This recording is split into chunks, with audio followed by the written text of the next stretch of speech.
I have a date, she said. She said it like she was ordering takeout. No hesitation, no fear, just a woman stating a fact over morning coffee like it meant nothing. But it did. It meant everything. I looked up from my cup, steam still curling between us like a fog too thin to hide behind. My heart didn't skip. My hand didn't shake. Instead, I took a slow sip, held her gaze, and said, "So do I." That's when I saw it. The flicker. It was small, barely a blink, but it was there. Surprise, maybe. Or the beginning of fear. She hadn't expected that. She smiled, tight-lipped, trying to hold her ground. But silence settled in the space between us, heavier than anything we'd said in weeks. She picked up her spoon, stirred her coffee again, even though it didn't need stirring. "It's not serious," she said. I smiled. Neither is mine. The game had begun, and only one of us knew the rules were about to change. She got up before I finished my coffee, dropped her mug into the sink like it owed her something, then walked down the hall. No words, no glance back, just the sound of her heels ticking against the wood floor, fading one step at a time. I sat there for another minute, letting the silence grow teeth. It didn't hurt like I thought it would. It just confirmed something I'd known for a while. We weren't us anymore. We were two people circling each other with polite words and worn-out memories, trying not to say what we both felt. This is already over. We're just waiting for someone to call time. She made the first move, but I wasn't playing defense anymore. The rest of the morning moved like clockwork. She took longer in the bathroom than usual, hair curled tighter, perfume stronger, dress newer. I watched her float through the kitchen like it was a hotel room she didn't need to clean.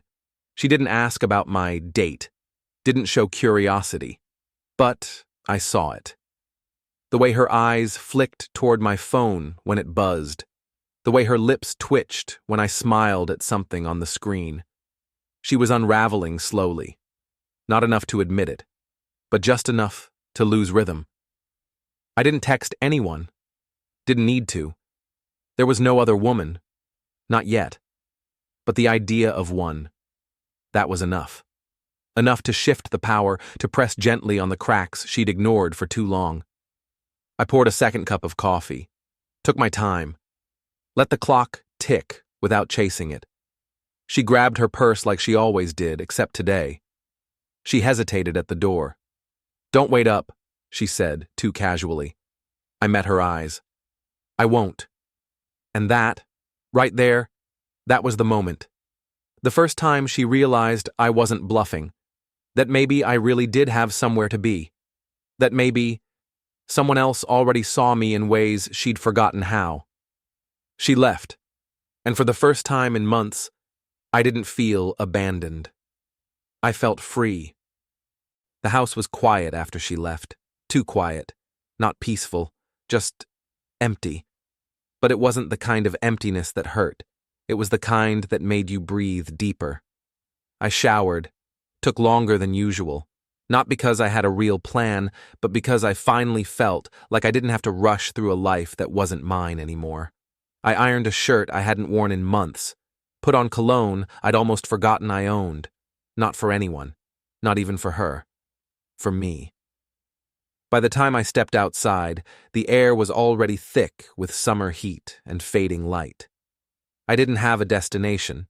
Didn't need one. I walked, hands in pockets. Let the city hum around me. Let the noise replace the silence she'd left behind. But at some point, maybe out of habit, I found myself across the street from the place she mentioned once. A wine bar. Subtle. Classy. Predictable. I didn't go in, just stood across the street and waited. Not long after, I saw her. She stepped out of a black car like she'd done this before. Hair down, heels sharp, lips darker than usual. She looked deliberate. Not like someone who got talked into dinner, like someone who planned to be seen. And then he appeared. Taller than me. Younger, maybe. Confident, in that practiced way men wear when they know they're being auditioned. He leaned in to greet her. No kiss. But the smile said enough. They disappeared inside. I didn't flinch, didn't follow, didn't clench my fists or feel my stomach twist. I just stood there, watching the door close behind her, like the last scene of a movie I'd seen coming all along. And in that moment, I realized something.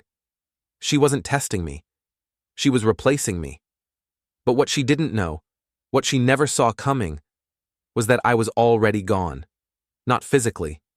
Not yet. But something inside me had already stood up, walked out, and shut the door behind it. And that's when I knew the power had shifted. She thought this night would break me. But it was the night I came back to life.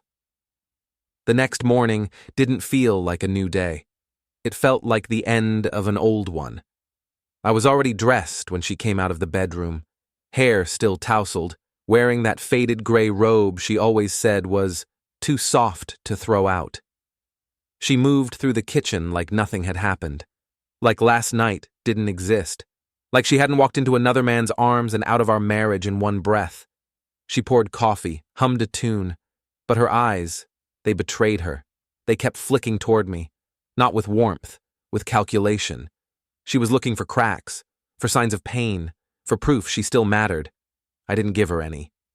She handed me a mug. Our fingers brushed. She smiled. Software, careful. Early meeting today? She asked. Something like that, I said, not offering more. I sat down at the table, opened my laptop, answered emails like nothing in the world had changed, but everything had. She stayed in the kitchen longer than necessary, rearranged things that didn't need rearranging, wiped down a clean counter, opened the fridge, then closed it again. She was fidgeting, stalling, trying to fill the space I was no longer giving her. At one point, she leaned on the island and asked, a little too casually, "So, how was your night?" I looked up, met her eyes without blinking. "Good," I said. Just that. No details, no questions. And that was what got her, because she realized I didn't want to know about her night either. And that scared her more than anger ever could. Later, when I came out of the bedroom wearing a button-down I hadn't touched in months, she watched me, closely. Her eyes lingered on my shoes, polished, on my posture, taller, on my cologne, subtle, but intentional. "You look sharp," she said. "Thanks. Going somewhere nice?" "Not really. Just felt like dressing like myself again." That landed harder than I expected. She bit her lip, nodded slowly, but the silence that followed was loud, because we both knew what I'd just said. I wasn't dressing up for someone else. I was remembering who I was, before she made me forget. She sat across from me later, still in her robe. No makeup, no confidence. She traced the rim of her coffee mug, phone face down on the table. I knew what she wanted to ask. Was there someone else? But she didn't dare, because deep down, she already knew the answer.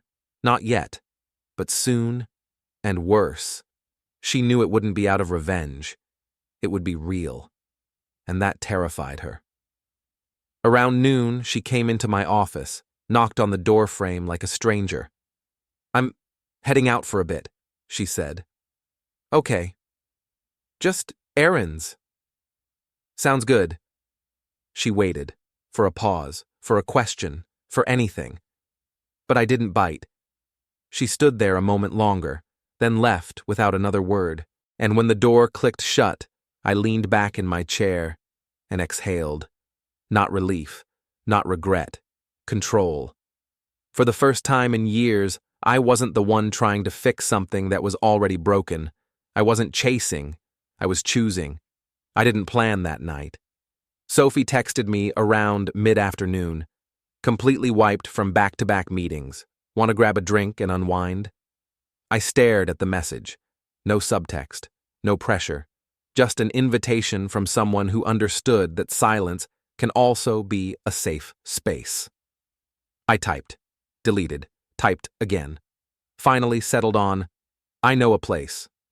Quiet, no pressure. Sill? She replied, perfect. I arrived first, chose a table by the window, warm lighting, soft jazz playing low in the background, enough to make silence feel intentional rather than awkward. Sophie walked in at 7:05. No dramatic dress, no bold lipstick.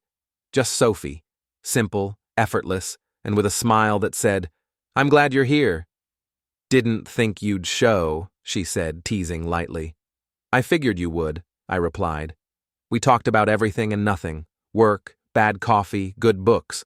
All the little things I used to keep inside because Elena was always too distracted to listen. With Sophie, I didn't have to prove anything. I could just be. I didn't notice her at first. Elena. It was Sophie's eyes that flicked over my shoulder, pausing just long enough for me to turn and follow her gaze. And there she was, standing outside the restaurant just beyond the window, not moving, not stepping inside, just watching. She wore jeans, a loose coat, hair down and windswept. No makeup, no pretense. Not the woman from her last date, not the woman who thought she held the reins. Just Elena, bare, exposed, and suddenly unsure. Her eyes landed on the table. Me.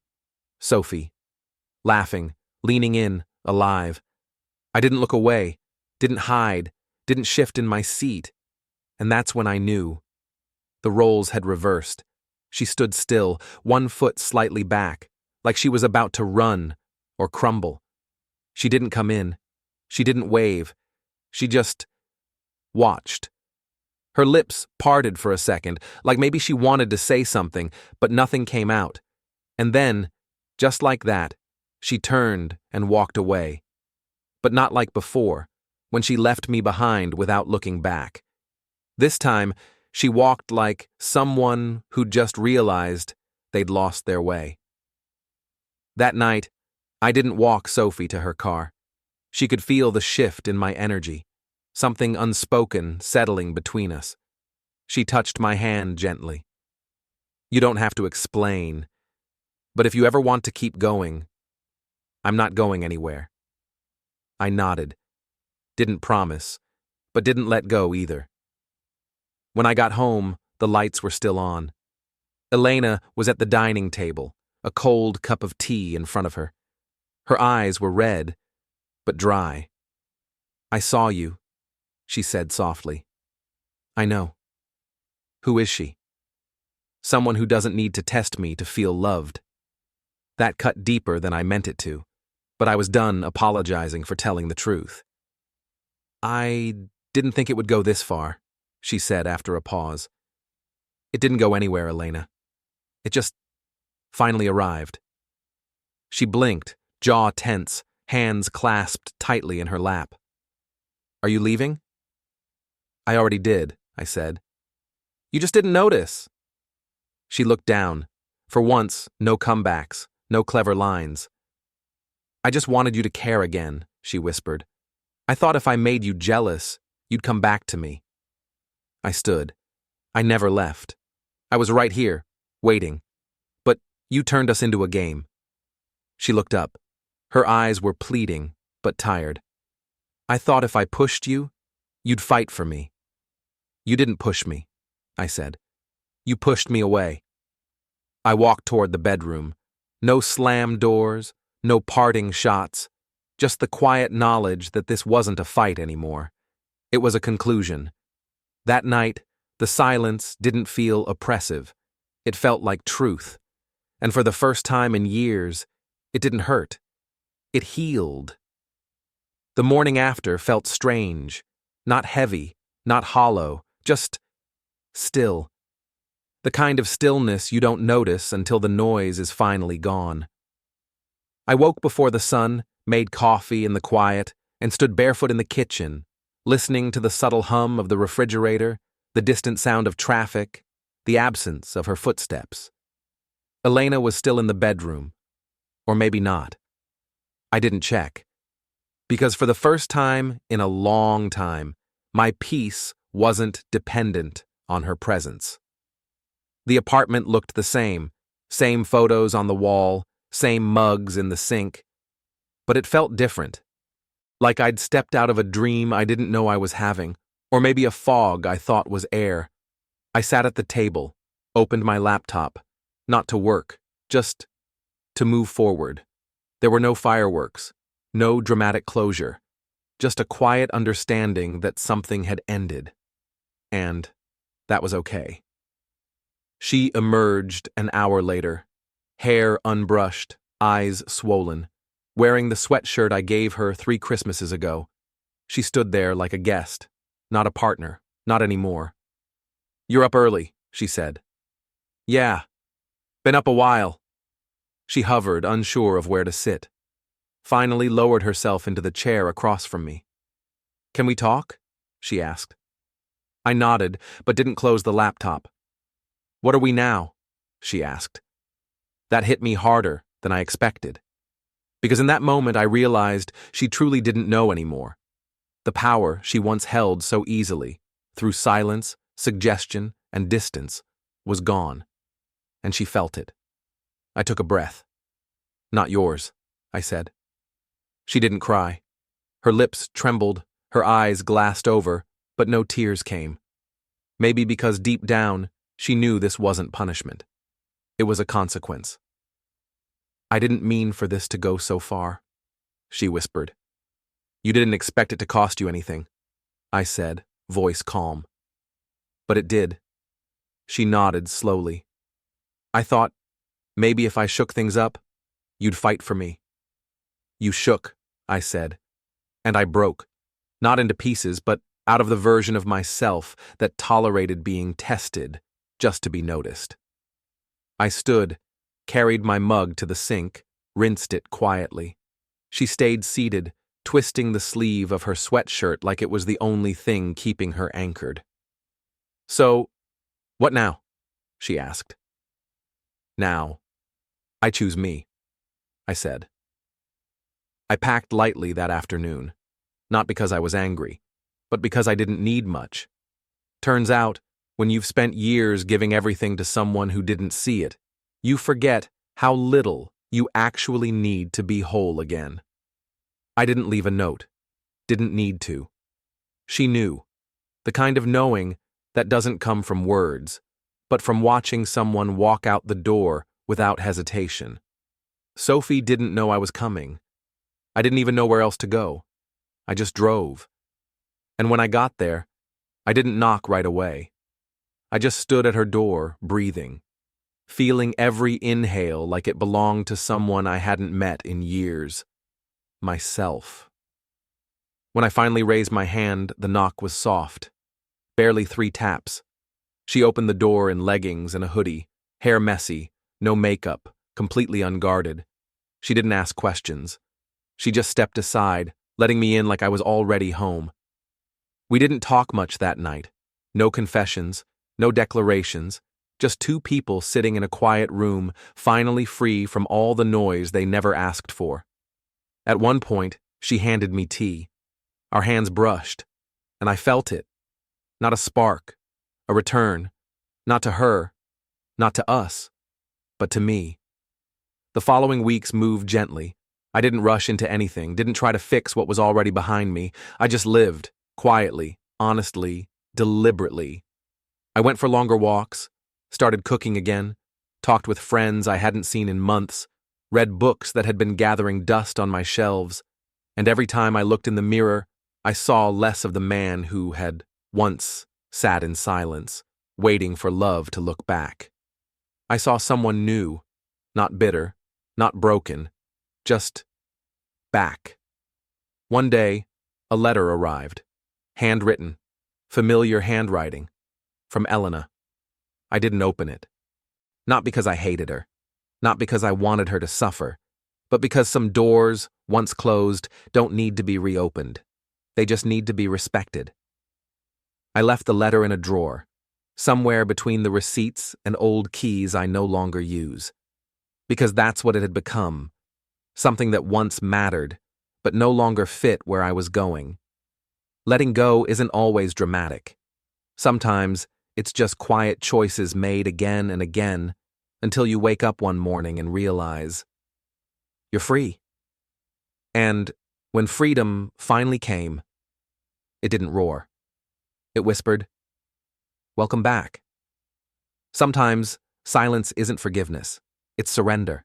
Sometimes we close our eyes, not out of trust, but because we're too tired to argue one more time. Love doesn't always die in loud explosions. Often, it fades in the quiet moments when two people stop showing up for each other. The story you just read isn't just another cheating wife story.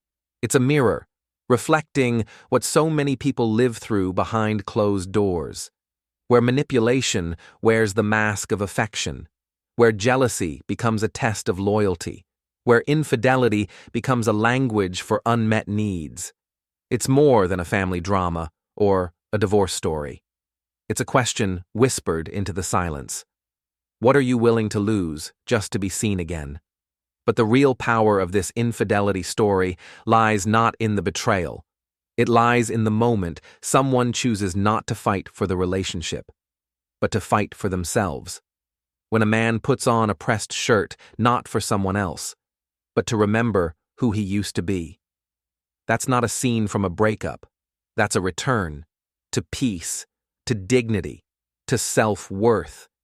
Because in the aftermath of lost love, something sacred remains. You. And when you choose to stop chasing love that tests you, when you walk away from someone who only sees your value when you're gone, you're not giving up. You're reclaiming your story.